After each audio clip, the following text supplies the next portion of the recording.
Hope ever one or fine, అంత బాగున్నారని అనుకుంటున్నాను.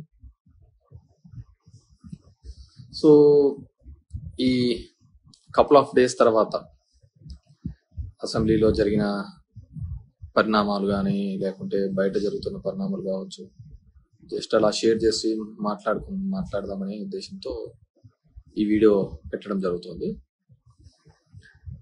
సో 2024లో ఒక మ్యాండేట్ ఇచ్చినారు, జనాలు మ్యాండేట్ ఇచ్చినారు. సో దాంట్లో కొంతమంది ఇట్సే ఈవీఎంల వల్ల అనేది ఉంది, 49 lakh ఓట్స్ మ్యానిపులేట్ అయినాయి అనేది. స్టిల్ అది ఇంకా ఒక కంక్లూజన్ కోసం అన్ని పార్టీలు మాట్లాడుతున్నారు. అఖిలేష్ యాదవ్ లాంటి వాళ్ళైతే నా దాంట్లో 80కి 80 వచ్చినా కానీ నేను ఈవీఎంస్ అయితే నమ్మే పరిస్థితి లేదు అనే పద్ధతిలో. So I do also believe EVMs అనేది ఇట్స్ ఇదని. వాట్ ఎవర్ మేబీ, గతంలో చంద్రబాబు నాయుడు బాగాలేదన్నారు, ఇప్పుడు బాగుంది అంటున్నారు. నేను ఎప్పటికీ ఎలక్ట్రానిక్ డివైజెస్ అనేది మేనేజ్ చేయొచ్చు, మ్యానిపులేట్ చేయొచ్చు అనే దాని మీద నేను పూర్తిగా నమ్ముతాను. So what ever maybe, good or bad అనేది తర్వాత తెలియనుంది. అండ్ కమింగ్ టు ప్రజలందరూ కూడా, మనమందరం కూడా అనుకునే విధంగా అది కానీ లేకపోతే చంద్రబాబు నాయుడు ఇచ్చిన హామీల వల్లనో ఇంకోటో దాని వల్లనో వేసినారు అని ఒక భావన కూడా అందరిలోనూ ఉంది. ఇది కానీ ఆయన ఈ హామీలు నెరవేర్చడం లేదు.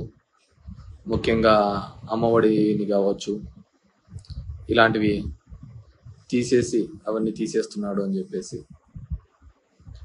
బేసిక్గా వి కాంట్ ఎక్స్పెక్ట్ అద్భుతాలన్నీ అప్పుడే జరుగుతాయని కూడా మనం అనుకోకూడదు. We have to give them time. ఈ ఇయర్ ఎండ్ వరకు కూడా టైం ఇవ్వాలి. ఎందుకంటే వాళ్ళు సంపద సృష్టించి కదా తర్వాత ఇస్తామనేది, ముందైతే ఇస్తామని ఏం లేదు. సంపద సృష్టించడానికైనా మనం టైం ఇవ్వాలి కదా. సో ఆ సంపద సృష్టించిన తర్వాత మనం వాళ్ళు ఏ మాట వరకు నిలబెడతారు, ఏ విధంగా వాటిని ఇది చేస్తారు అనే దాన్ని మనం మాట్లాడుకోవచ్చు. అంతకుముందు మీ దృష్టికి తీసుకొని రావాల్సినది ఇసుక ప్రభుత్వం ఒక విధానం. అంటే నేను మొదటి నుంచి కూడా ప్రభుత్వం అనేది, గవర్నమెంట్ అనేది అడ్మినిస్ట్రేషన్ చేయాలి కానీ వ్యాపారాలు చేయకూడదు.